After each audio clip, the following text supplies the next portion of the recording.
We had a long meeting yesterday at Parliament, and then thereafter we also moved into another closed-door meeting with them, and we've had serious negotiations throughout the night.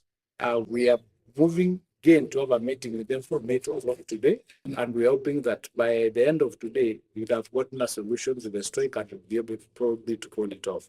In the meantime, we are urging the students to remain calm as we try and resolve this long-standing strike that arose out of the 2017-2021 CBA, which had a balance of money, and there was a dispute as to what the actual amount is.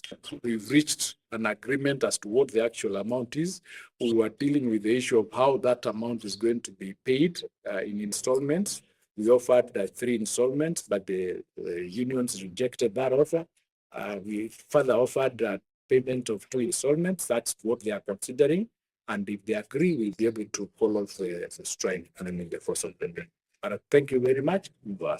Thank you.